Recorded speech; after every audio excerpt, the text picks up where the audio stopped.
Class आपका D block complete हो चुका है। आज हम आपका एफ ब्लॉक स्टार्ट कर रहे हैं और उसका कुछ इंट्रोडक्शन आपको हम बता रहे हैं। यहाँ पे देखिए एफ ब्लॉक एलिमेंट को हम क्या बोलते हैं, इनर ट्रांजिशन एलिमेंट्स, क्योंकि इसकी पोजीशन पीरियोडिक टेबल में डी ब्लॉक पीरियड के अंदर होती है। अगर हम बात करें तो जो 6 पीरियड में है, बेटा आपको याद होगा जब हमने क्लासिफिकेशन कराया था डी ब्लॉक का, तो यहाँ पे जो 6 पीरियड था वो वहाँ पे फॉर्मूला क्या था, n-1, यही तो था डी जनरल। तो ये किस सीरीज का था, 5D सीरीज का था। तो लैंथनम टू हैफनियम और फिर 14 एलिमेंट्स यहाँ पे मिसिंग है, और फिर हैफनियम से लेकर कहाँ तक था आपका कैडमियम, राइट। और इसी तरह 7 पीरियड था जो कि n-1D में रखेंगे तो ये 6D सीरीज का था, वो एक्टिनियम टू रदरफोर्डियम, और फिर रदरफोर्डियम, यहाँ भी देखो 14 एलिमेंट मिस है, और रदरफोर्डियम टू ऑनवर्ड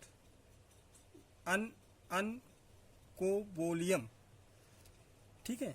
तो ये सब क्या थे, 6D सीरीज के थे।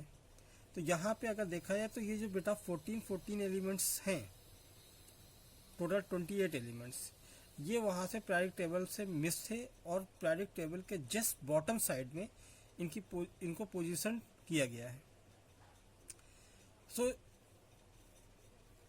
रेयर अर्थ मेटल ये अर्थ पे नहीं मिलते हैं, ठीक है। इनका मोनोजाइट सैंड है जिसमें ओर है, जिसमें ये सब जो है मिलेंगे ट्रेसेस फॉर्म में। तो 6 पीरियड में lanthanum to hafnium 14 elements missing है, और 7 पीरियड में एक्टिनियम से 104 रदरफोर्डियम ये दिया है। उसका डी ब्लॉक स्टार्ट हुआ है, 14 एलिमेंट्स इसके बीच के मिस हैं, यानी 90 टू 103, और यहाँ पे देखा जाए 58 टू 71, ठीक है।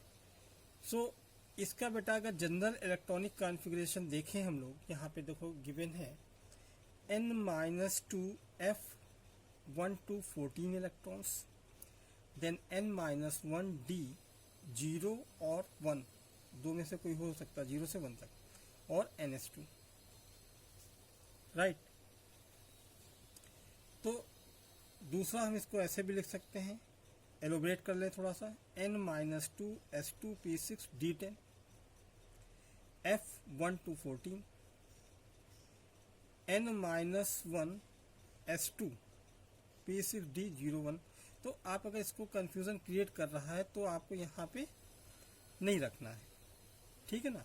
तो n-1d को हमने क्या बोला था, पेनल्टीमेट सेल यानी सेकंड लास्ट सेल, और n-2f को प्री पेनल्टीमेट सेल और थर्ड लास्ट सेल और अल्टीमेट सेल और सेकंड इनर सेल बोल सकते हैं। इतनी चीज़ें इसको हम बोल सकते हैं। तो इस फॉर्मूले में रखना है, ठीक है। तो बेटा यहाँ पे 58 यानी सीरियम से स्टार्ट है, ठीक है ना, और 57 पे क्या है, लैंथनम, इसके बाद ये मिसिंग है। That's why this series is divided. अब n-2 जो है यहाँ पे जनरल इलेक्ट्रॉनिक कॉन्फ़िगरेशन, तो 6 पीरियड में है, तो n-2 f, तो यहाँ पे अगर रखें बेटा 6-2 यानी किस सीरीज का हो जाएगा, 4f। तो जो 6 है वो किसका हो जाएगा, 4f का। इसी तरह ये हो जाएगा 5f सीरीज। इसको दो पार्ट में डिविजनाइज किया गया है सीरीज में। एक को हम बोलते हैं क्या, लैंथेनाइट सीरीज, जिसमें कि ये जस्ट लैंथनम के बाद स्टार्ट होती है। इसका नाम क्या होगा, कहाँ से कहाँ तक है, सीरियम से ल्यूटीशियम तक 71, देखो 57, 58, फिर 72, 71, ठीक है।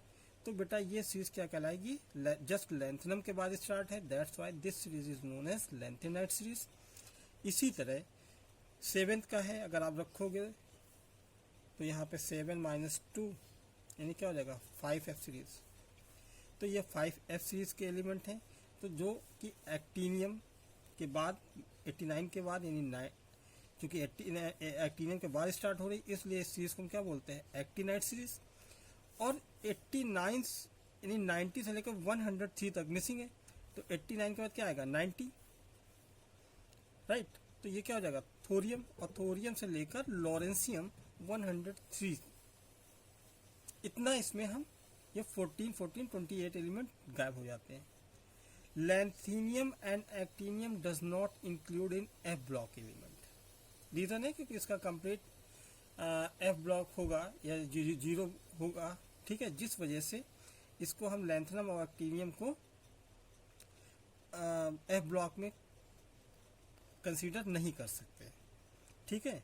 लेकिन इसका जब भी इलेक्ट्रॉनिक कॉन्फ़िगरेशन लिखना होता है तो हम लैंथनम से जरूर स्टार्ट करते हैं। दूसरी चीज़, ये क्यों 28 एलिमेंट्स यहाँ से मिस थे, उसका रीजन था एक प्रोसेस है लैंथेनाइट कॉन्ट्रैक्शन और एक्टिनाइट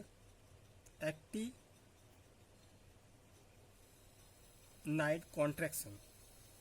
अब ये कॉन्ट्रैक्शन का मतलब होता है कि किसी भी चीज़ को क्या करना, कॉन्ट्रैक्ट करना, मतलब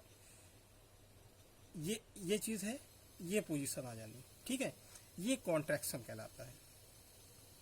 क्यों ऐसा होता है, तो लैंथेनाइट कॉन्ट्रैक्शन का मतलब होता है continuous decreasing their atomic radii, ठीक है। तो बेटा देखो लैंथेनाइट कॉन्ट्रैक्शन भी हमने आपके लिए लिख रखा है, क्या चीज़ें हैं इसको देख लीजिए। Continuous decreases their ionic radii or atomic radii is called lanthanide contraction. It is explained by the poor screening or shielding effect. इसमें क्या होता है कि इसकी आयनिक रेडियाई कंटिन्यूअस चेंज होती रहती है, जिस वजह से, ठीक है, इसको लैंथेनाइट कॉन्ट्रैक्शन बोला गया। और लैंथनम के बाद से स्टार्ट होती है, इसीलिए इसको हम लैंथेनाइट कॉन्ट्रैक्शन का नाम भी दिया गया या लैंथेनाइट सीरीज बोली गई। क्यों होता है, it is explained by the poor और स्क्रीनिंग शील्डिंग इफेक्ट। इसको हम बता चुके हैं, पुअर स्क्रीनिंग और शील्डिंग इफेक्ट यानी जेफ इक्वल टू क्या होता था जेड माइनस एस बताया था। तो एस यहाँ पे स्क्रीनिंग और शील्डिंग इफेक्ट है। क्या होता है, ये माइनस में है तो यानी ऑब्वियस है कि ये वैल्यू किस में रहेगी, प्लस में रहेगी। तो जैसे जैसे ये क्या हो जाएगा, कम होता रहेगा, स्क्रीनिंग कम होती रहेगी, ठीक है ना, वैसे वैसे इसका जेफ जो है क्या करेगा, इंक्रीज करेगा, बढ़ जाएगा, ठीक है। तो यहाँ पे देखिए कि nuclear charge increases due to increase the number of proton as well as number of electrons in f subshell, जिसको ऑर्डर क्या है एस, पी, डी और एफ। तो ये कंटिन्यूअस इंक्रीज करता रहता है, जिसकी वजह से इसकी आयनिक रेडियाई क्या होती है, चेंज होती रहती है और इसका स्क्रीनिंग और शील्डिंग इफेक्ट कम हो जाता है। लेकिन न्यूक्लियर चार्ज जो होता है, इफेक्टिव न्यूक्लियर चार्ज, ये क्या होता है, इंक्रीज कर जाता है। इसी वजह से ये लैंथेनाइट कॉन्ट्रैक्शन होती है, ठीक है। और लैंथेनाइट कॉन्ट्रैक्शन अब कभी भी आता है तो continuous decreases in the ionic radii, that is called lanthanide contraction. तो ये इसका इलेक्ट्रॉनिक कॉन्फ़िगरेशन है जनरल, इसको आपको जरूर मस्ट लर्न करना है, क्यों कहते हैं, ये रीज़न सारे दे दिए हमने आपको, ठीक है। और प्री पेनल्टीमेट या अल्टीमेट या लास्ट सेल ये भी एक्सप्लेन किया, अगर फिर से कोई कहीं पे दिक्कत आ रही तो पूछ सकते हो। दूसरा, क्यों लैंथेनाइट सीरीज बोला गया, क्यों एक्टिनाइट सीरीज बोला गया, ठीक, क्यों इसको कंसीडर नहीं करते, क्योंकि इसको जो है इसके बाद स्टार्ट होती है, इसीलिए इसको हम कंसीडर नहीं कर सकते, और इसका एफ ब्लॉक जो है वो फुलफिल होगा। इसका इलेक्ट्रॉनिक कॉन्फ़िगरेशन आपकी बुक में दिया है, अगर फिर भी कोई दिक्कत आती है तो आप हमसे कांटेक्ट कर सकते हैं, ओके।